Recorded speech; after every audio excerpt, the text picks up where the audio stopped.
maglalabas na ng desisyon ng International Tribunal hinggil sa isinampang kaso ng Pilipinas laban sa China kaugnay ng agawan sa teritoryo sa West Philippine Sea.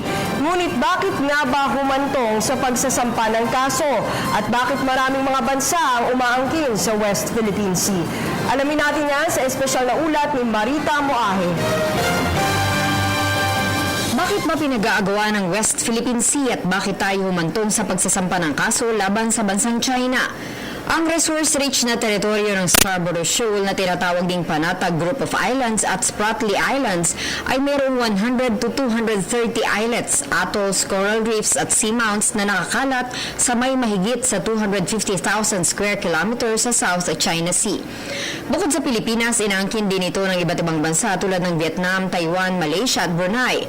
Pero ang pinakamaigpit nating kalaban, ang bansang China na nagtayo pa ng mga konkretong estruktura sa isla na ayon sa kanila ay para lamang gawing pahingahan o shelter ng mga mangingisdang Chino. At dito na nga umalma ang Pilipinas. Sa ilalim ng 1898 Treaty of Paris kung saan ay pinagkatiwala ng Espanya ang Pilipinas sa Amerika, inilalarawan ng Spratlys bilang regime of islands sa labas ng baselines.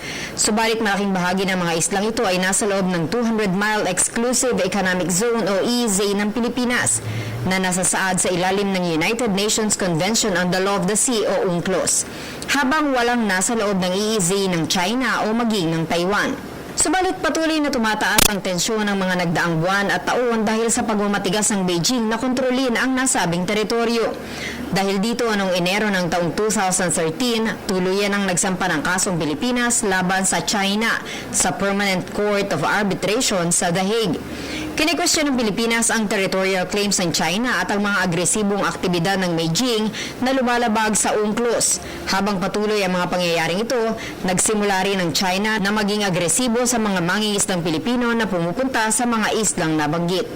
Ay nahabol po kami na babanggayin po yung bangka namin at papalabugin talaga kami at para isip nga nila na kami ang gumagawa ng mga kasamaan sa mga kwan nila, gamit nila. Sa Scarborough, yung ibang bansa din tulad ng China o Vietnam, ganyan, gumagawa din sila ng illegal fishing dun eh. Yung dinamitan nila, malalaki nga yung ginagamit nila doon eh. Yung minsan din po, binabangga na lang kaagad ang bangka namin dyan para paalisin kami. Minsan po, pag bali na yung cutting ng bangka namin, uwi na lang po kami at hindi na rin po kayo makapangisda dahil malaki pong lambat ang ano namin eh. Panggabi po kami. Sa darating na July 12 ay ipapalabas ang panel ng 5 hurado ng Permanent Court of Arbitration sa The Hague ang kanilang ruling sa kasong isinampa ng ating bansa laban sa mga aksyon ng China sa West Philippine Sea. Ano ba ang kahalagahan ng mga aksyong ito at bakit ginagawa ito ng Pilipinas? Anong mangyayari sakaling pumabor sa atin ang magiging hatol? Ang mga yan sa ikalawang bahagi ng espesyal na ulat na ito ukol sa mga pangyayari sa West Philippine Sea. Para sa Telebisyon ng Bayan, ako si Marita Moahe.